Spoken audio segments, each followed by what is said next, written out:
Ang sabi, meron daw isang lalaki na nagsalita na ang communication daw ang sikreto nilang mag-asawa. Kaya daw 30 years na silang hindi nag-uusap. Nagets niyo? Yun daw si sikreto nila. Communication, kaya 30 years na silang hindi nag-uusap. No? Pero imagine 30 years na silang nagsasama. Pero hindi nag-uusap. No? Pero mga kapatid, communication, ang sabi, building stronger marriage through godly communication. Bakit kailangan po may godly? Kasi pag walang godly yan, baka nagko-communicate nga kayo, nagbabalibagan kayo ng kung ano-ano. Diba? Nagsisigawan kayo. Kaya kailangan ng communication maka-Diyos. No? Yung maayos. No? So, minsan kasi, sa buhay mag-asawa, kung matagal na. No? Halimbawa, matagal na yung magkakasama tulad nila tita, ng mga daddy. Nag-golden na sila. Minsan kasi yung pagiging habituato ba? Masyado na kayong matagal, pamilyar na kayo sa isa't isa. Minsan, nagiging problema din yan. Na hindi na kayo nag-uusap kasi ina-assume mo na yun ang gusto niya. Meron ba ditong ganon? Na, kasi kilala ko na siya, yun na yung gusto niya. Baka mamaya hindi pala ganon. So, ina-assume natin. Nag-jumping conclusion tayo dahil ganon yung pagkakilala natin sa kanila. O masyado tayong pamilyar, kung kasi si Mrs. hindi kumikibo, si Mr. hindi kumikibo, okay lang kahit ano. Kaya minsan, yun yung kinukonclude natin. So, hindi po dapat ganon. In communication, both parties, kailangan meron tayong yung nagsasabi. Kung ano yung ayaw mo sa asawa mo, sasabihin mo naman. Sa magandang paraan. Han, ano ba naman? Sarapan mo naman yung luko mo. Ganon. Han, ano naman? Gumawa ka naman sa bahay, yung mga tipong ganon. Yung magandang paraan, pero dapat magko-communicate kayo. No? Hindi mo i-assume na ganun lagi yung gusto niya, ganun lagi si Mr. Maganda yun. Siguro kung matagal kayong nagsama bilang best friends, okay siguro, pero hindi sa lahat ng panahon. No? Lagi nyo tatandaan, case-to-case basis. No? Hindi lahat nung pwede sa kanya, pwede sa akin, yung pwede sa ganitong case sa mag-asawa, ganun din yung kaso. Iba-iba po. No? So, ang sabi, good communication is the key to any marriage. Good communication ensures that both you and your spouse feel respected, validated, and understood. So, ano po yan? Ano? It takes two to tango. Communication is the key to avoiding and strengthening out any misunderstanding and to working through problems for a happier future together. So, napakalaki po ng communication, mga kapatid. So, sa ating buhay, mga kapatid, ano ang sabi ng Biblia? Huwag kayong gumamit ng masasamang salita kung hindi iyong makapagpapalakas at angkop sa pagkakataon upang makapagdulot ng mabuti sa mga nakakarinig. So, positive. No? Kaya nga sa social media, minsan mga kapatid, maging mapili din tayo. No? May mga mabuti naman sa social media, hindi naman lahat basura, no? Hindi naman lahat masama. May mga pagkakataon din na yung mga good vibes, no? Positive. So, totoo kasi yan. No? Kasi sa communication, kailangan yung mga uplifting. No? Ito mga kapatid, sa mga may anak pang maliliit, no? Napaka-mahalaga po ito. Dahil yung pag-communicate, sabi, nagdudulot ng mabuti sa mga nakakarinig. Makapagpapalakas at angkop. So, everything you say must be positive. No? Sa mga may maliliit pang anak, huwag niyong idadawn yung mga anak niyo. Lalo pag may kausap kayo ibang tao. Kasi yan, mahihain yan. Kasi yan, tamad yan eh. Kasi mahina sa school yan. Huwag niyong gagawin yun. Kasi kung meron mang pupuri sa mga anak natin, ang number one, sabi nga natin kanina, yung number one pan, dapat tayo eh. Sasabihin yun, siguro nahihirapan lang siya. O kaya, pag kayo lang mag-asawa, anak, galingan mo, matalino tong anak ko, yung pag natutulog siya, himasin nyo. Ang bait-bait na itong anak ko, kahit ang kulit-kulit, di ba? Kasi laging may power ang words, tandaan nyo yan. We are created in the image of God, mga kapatid. And one of this image is the power of words. No? Tandaan nyo, ang creation, ang buong kakatauhan, ang creation, sinabi lang ng Diyos, nangyari. Imagine nyo, ganun kakapangyarihan ang salita. Kaya nga yung pagsasabi nyo, no, merong kapangyarihan niya. Kaya huwag nyo sasabihin, bobo naman itong anak ko. Ganun. No? Kahit medyo hindi pa gumaganda yung anak nyo nung maliit, sabi, ang ganda-ganda ng anak ko. Malay, paglaki nun, gumanda. O, di ba, may kapangyarihan ng salita. Ang tali-talino ng anak ko, paglaki. O, malay nyo, elementary lang mahina. Nung nag-high school, nag-college, ang tali-talino. Di ba? So, walang ibang pupuri dyan kung hindi tayo. So, sa mag-asawa, ganun din, no? Sexy-sexy ng asawa. Baka kakaganon nyo, makonsensya, magpa-sexy talaga. O, di ba? Sipag-sipag naman ng asawa, nakonsensya, nagsipag talaga. O, di ba? May power in words. So, communication, napakahalaga niyan mga kapatid. So, words have life-giving or destructive. Tandaan nyo ha? Kaya nga, ano yung kasabihan natin, no? Ang pinakamataling daw na sandata ay ang dila. Diba? Nakakasakit, diba? Biri mo, isang beses mo lang sinabi yon, yung nakasakit ka sa sinabi mo, habang inaalala nung napagsabihan mo yun, nasasaktan siya. Diba? Hindi. So, mag-ingat tayo sa mga sinasabi natin. It's either life-giving or destructive. No? So, positive words, kailangan nag-i-encourage tayo, nag-affirm, nag-build up. So, negative words, criticize, accuse, discourage. Iwasan po natin yung mga negative words. Kung may mga negative words man tayo, gawin natin in a constructive way. Diba? Pwede naman yun eh. Sa paraan na nakaka-build. Alam mo, anak, napansin ko ganito. Sumusobra yata yung pag-video games mo. Dapat, anuhin mo naman. Hindi yung, wala ka nang ginawa kung di mag-video games, mag-gaming, kung ano-ano. Parang ganun. So, kailangan maging ano tayo, lalo tayong mga magulang. No? Yung paraan, tayo naman kasi nakakakilala. No? Kung meron nakakakilala sa mga anak natin, yung strength nila, yung weaknesses nila, tayo yung mga magulang. So, tayo rin yung magbabalanse. Kasi tandaan nyo to, kapag hindi natin ginawa yun, there is always yung, yung regret. What if? No? What if, kung sinaway ko yung anak ko, tinuruan ko yan nung araw, napaayos sana siya. So lahat yan mga kapatid, at the end of the day, walang ibang may kasalanan, walang ibang sisisihin kung hindi tayong mga magulang. Lagi niyong tatandaan, laging sinasabi, iba na ang bata ngayon, hindi po totoo yan. Iba na ang magulang ngayon. No. Kung tayo noon, yung mga unang henerasyon, dinidisiplina tayo ng mga magulang natin. Ngayon kasi, ang mga magulang takot na sa anak. No, totoo? Huwag tayong matatakot sa mga anak natin kasi magsisisi po tayo. No? So, tatandaan nyo, hanggang sila ay nasa puder natin, tayo po ang Diyos. Amen? No, tayo po ang my house, my rules. Diba? Totoo yun kasi ganun po dapat, ganun ang disenyo. Kaya nga anong sabi? Iiwan. Diba? Lalayo, aalis sila at magtatayo sila ng sarili. Yun po ang disenyo talaga. Kaya huwag tayong papayag na tayo yung kukontrolin ng mga anak natin. Tayo yung nasa bahay sila natin, nasa poder nila sa atin, no? Susunod sila sa atin. Okay? So hindi po ang mga bata ang nagbabago. Ang mga magulang ang nagbabago. So, 5, effective communication.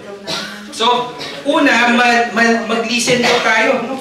So, listen to your spouse. No? Makinig tayo sa ating mga asawa kung mayroong gustong sabihin. Kasi, baka yung natatakot. No? Yung minsan kasi, no, lalo sa mga babae, baka may mga asawa na kaya hindi nag-open yung mga asawang babae kasi nauunahan ng galit ng lalaki. O ini-stylan lang. Yung baka gano'n, ini-stylan lang. Huwag sabihin niya. Huwag sabihin. Nakaka-relate ba? Okay. So, siyempre, kailangan, no, mayroong pakikinig, no? So, maraming paraan. Sabi dyan, use verbal or non-verbal. No?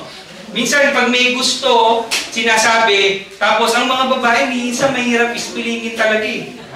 Kahit gusto, hindi nagsasalita.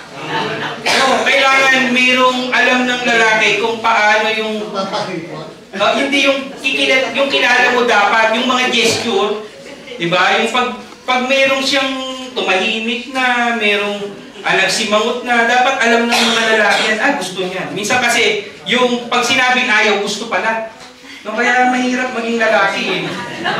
No, yung mga babae minsan, pag gusto, ayaw pala. Pag ayaw, gusto pala. No, kaya kailangan marunong tayong mag-balance eh. No?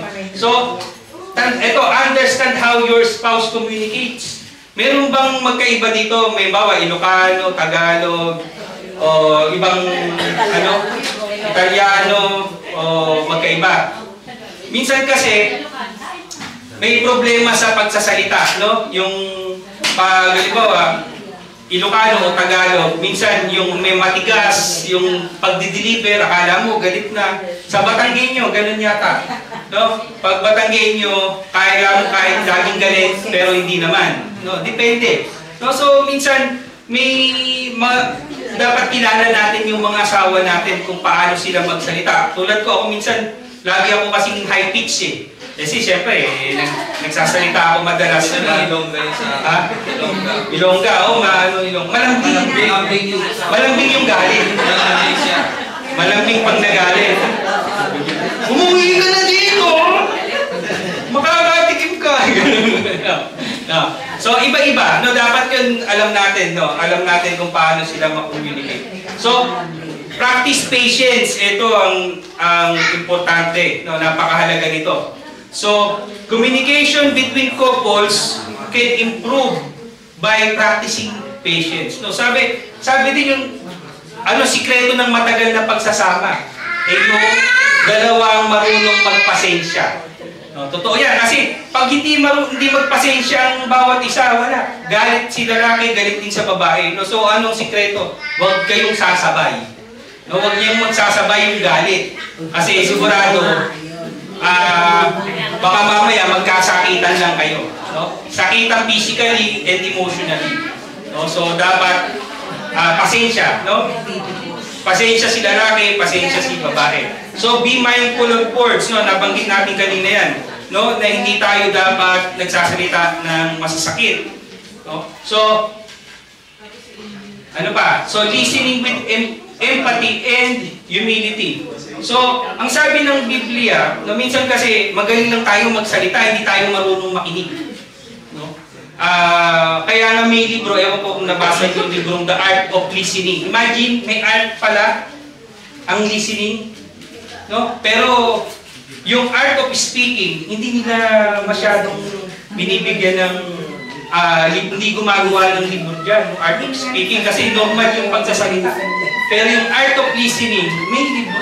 Imagine. Kasi nga, dahil mas marami siguro ang nagsasalita kaysa nakikinig. Diba? So, pag yung mga tao daw na hindi madaling magsalita, yun daw yung mga malalalim. Pero yung konting salita na ng salita, yun daw yung mga mababago. Niwala ba kayo doon? Ito yun. Proven yun. So, ang sabi ng Biblia, mga kapatid kong minamahal, unawain ninyo ito.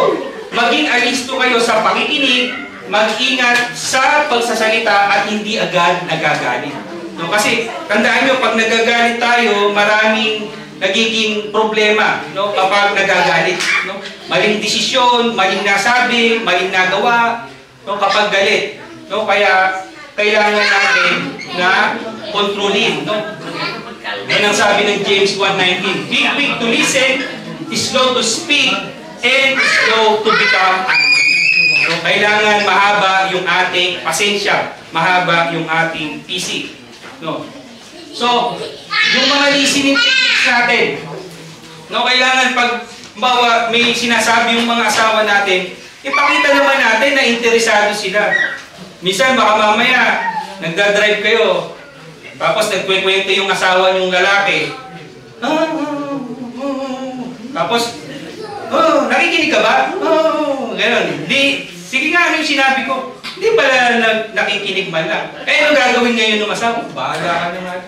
No? Kaya ang gagawin, saan magkwekwento? Sa labas. Sino kasama? Kay barkada, ano gagawin? Magkiinom. Kasi wala kang kwentang kausap eh. Di ba? Yung ganun din sa babae. Baba, yung asawa nagsasalita, Hindi man lang makamusta, o kamusta ang araw mo? Ginagawa niyo ba yun? Dapat ginagawa niyo. Pag dumating niya sa, honey, kamusta? Anong nangyari? Ganon. Dapat gagawin niyo, nagkakamustahan kayo. Kasi nai-improve yung communication doon. Hindi yung pagod ka, yan ka na, matutulog na ako. Hindi dapat gano'n, no? Sabi nga nung group ni Brother Don kanina, no, makakapagpahinga, o pag okay na wala na yung pagod, usap kayo, honey, kamusta? Anong araw? Anong nangyari? Anong balita? Ganun dapat. No, may constant communication. Hindi po dahilan yung pagod. Kasi, anong gagawin natin? Yun ang trabaho natin, kukuha tayo tagapag-alaga, kukuha tayo tagalinis ng bahay. Di ba? Hindi pwede yun. Kailangan matuto tayong mag-adapt. No? So, hindi dahilan yung pagod, hindi dahilan yung walang time. No? Kailangan magkaroon tayo ng adjustment. No? Kaya ito yung pinag-aaralan natin. So, avoid interrupting or pre-planning your response. Sinasabi natin kanina, huwag tayong magja-jump in conclusion. No? Hayaan natin sa kanya manggaling. So, kasi tandaan natin, no, ano man yung mga kalalabasan yan, pag hindi niyan pinag-usapan bilang mag-asawa, ang mangyayari dyan, magkakaroon ng sisihan. No? Kasi yun ang gusto mo eh, kasi ganyan, hindi ka nakinig sa akin. At least kung kayong dalawa nagka-problema, no, hindi na kayo magsisisihan, okay na, tahimik kayo. No? Kung pumalpak man yung desisyon yung mag-asawa yan, tanggapin yung pareho kayo, ipanalangin nyo sa Panginoon, maayos din yan. No? So, mahalaga po yan. So, overcoming conflicts to Christ-like communication. So, when conflict happens, acknowledge that conflict is inevitable in marriage. Hindi po pwedeng walang struggle. Kaya kanina, hindi pwedeng walang problema, hindi pwedeng walang struggle. No? Kasi ito, isipin nyo. Minsan, sinisisi, no? Minsan, maraming tao sinisisi yung kanilang kalagayan sa Diyos, sinisisi kung ano yung mga naging problema, bakit ganito, bakit ganyan. Tandaan po natin, hindi po fair. The world is not fair. No? Hindi patas ang mundo. Mahirap talagang mundo. Mahirap ang sitwasyon. Dahil po, mismong ang Diyos, mismong ang anak ng ating Diyos, ang ating Panginoong Hesus, pinanganak sa sabsaban. Diba? Hindi naman siya pinanganak na hari. Naghirap siya. Hindi naman siya mayaman. Anak ng karpintero. Diba? Pinako sa krus, namatay. Lahat ng paghihirap dinanas niya. So, anong punto? No. Life is not fair. No. So, ang disenyo ng mundo, ganyan na talaga yan eh. Nung nagkaroon ng pagkakasala, no, tayo ay nasa mundo na puno ng trials, na puno ng problema. So, it's up to us na magkaroon ng adjustment. At kaya po, yung pananampalataya, yung pagkaunawa, yung nature ng Diyos, dapat alam natin yan. So, kasi, minsan iniisip ng tao, bakit bang hirap-hirap? Ba't bang daming namamatay? Ang daming naghihirap, ang daming nagugutom? Hindi natin nauunawaan na ganun na talaga ang mundo. At yun ay automatic na. No? At ang kailangan natin gawin bilang mga tao is to know kung paano kumikilos ang Diyos. No? At kung paano tayo maaahon. No? Paano tayo makakapag-adjust? Paano tayo mamumuhay ng maayos? No? Mapapagaang, mapapasaya. No? It's always a choice, mga kapatid. No? So, decision yan lahat. No? Kaya nga, ang turo ng Biblia, so pray, no? Manalangin, pray before discussing a conflict. So, kanina may narinig ako, nag-aaway daw, magkahawa kamay. So, imagine yun. Sino pa dito? Yeah. Si Jer? Nag-aaway daw, magkasawa, magkahawa kamay. Imagine yung kaswitan mo, di ba? So, pagkatapos doon, mag-pray na. So, kailangan yun mga kapatid, no? So, avoid blaming. No? Sabi dyan, avoid blaming, huwag tayo magsisisihan. No? So, seek forgiveness and reconciliation. So, kailangan mga kapatid, huwag natin hayaang lubugan ng araw yung ating mga alitan. No? Yung ating mga hindi pagkakaunawaan. So, pag may mga conflict, kailangan nating manahimik. So, kanina, ang ganda ng discussion eh, kasi na-preamp nyo na ba na yung mga solusyon, kayo na mismo din na sumagot, sabi, pause, take time to cool down. So, ano mo na, manahimik mo na. Kaya nga Nakikita nyo ba yung mga yung pag nagagalit, bibilang ng 1,001, 1,002, 1,003. Ano nyo ba yun? It works, di ba? Kasi, pag nagagalit ka mo, kakalma ka na. Kasi magpo-post ka, magpo-cool down ka muna. So, pray. Invite God to guide your heart. Speak truth in love. Address the issue with kindness and honesty. So, forgive. Be willing to let go of the offense. So may kasabihan tayo, you cannot forgive without forgetting. Forget and forget. So yan ang problema. Sa pagsasama, pag kayo matanimin, pag kayo hindi marunong magpatawad mga kapatid, yan ang malaking problema ng mag-asawa. So imagine, minsan yung mag-asawa patay na si lalaki, hindi pa din mapatawad yung babae. Ang dami-dami pa rin inuungkat. Isang damukan yung inuungkat ng mga problema, hindi pa makalimutan. Kasi hindi kinakalimutan, kaya hindi mapatawad. So kailangan ng pagkalimot. So kailangan yan mga kapatid. So biblical forgiveness means you release your spouse from a debt you own. Own to you. Forgiveness is not contingent on how you feel about your spouse. It's a choice. Tandaan yun, choice yan. Kailangan matuto tayo, piliin natin magpatawad. Sabi nga ng Biblia, ilang beses yung papatawarin yung nagkasala sa atin? 77 times 7. Ang dami nun. Sabi naman yung action star, kung ang Diyos marunong magpatawad, ako hindi. Tayo gagaya dun sa action star. Kailangan marunong tayo magpatawad. So, ang sabi ng 1 Corinthians 13 verse 5, alam niyo itong 1 Corinthians chapter 13 na to, sinasabi nila na book daw. Laging binabasa yan sa mga kasal, sa mga yung mga couples. Pero yan mga kapatid is intended for the Corinthians, yung mga taga-Corinto, na ang sabi ni Apostle Paul, magmahalan kayo. Ang pag-ibig na yan ay sa mga magkakapatid, tulad natin. Kaya ang sabi dyan, it keeps no record of wrong. So, huwag tayong mag-iipon ng mga records ng mga masasama. Ang ipunin nyo yung mga good memories, good vibes. Kasi mga kapatid, kapag mas marami tayong iniipon na sama ng loob, kaysa dun sa mga magagandang nangyayari, magiging burden natin yan. Tatanda tayo agad. May stress tayo. At lulungkot ang buhay. Tandaan niya. Okay. So, sabi dyan, putting love into action. Yan, tatapos na tayo. Lumas na. Tama. Yan, nakahabol tayo sa ating schedule. So, putting love into action. Commit to daily positive communication habits. Practice intentional listening and Christ-like conflict resolution. Pray together regularly as a couple.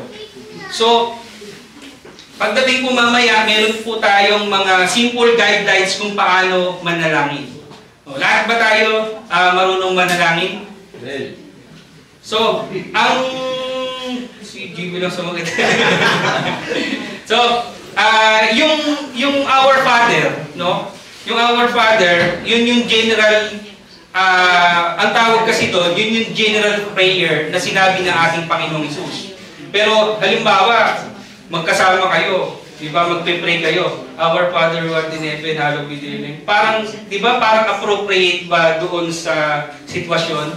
Di ba, mas maganda kung ang nasasabi mo is from the heart. Diba? Kung ano yung kailangan nyo, ano yung pinagpapasalamat nyo. So mamaya po, i-discuss natin yan. So, love is not just spoken. It is shown through how we listen and respond. Hindi po, ang pag-ibig po ay naipapakita natin kung paano tayo nakikinig at yung ating response. Ano ba yung response sa Tagalog? Ano ba yung magandang word dyan? Tugon. Magaling yung dati. So, kung paano tayo nakikinig at tumutugon. So, okay. So dito po natatapos yung ating session 2. Tayo po ay kakain na at yung susunod po natin, ito po ay, hulaan nyo, ano nakasulat dun sa susunod natin? Ano yung susunod natin? Matutuwa kayo dyan sa topic natin na yan. Rekindling the romance. Yan. So, mamaya po, yan po yung keeping love alive in marriage. So, yan.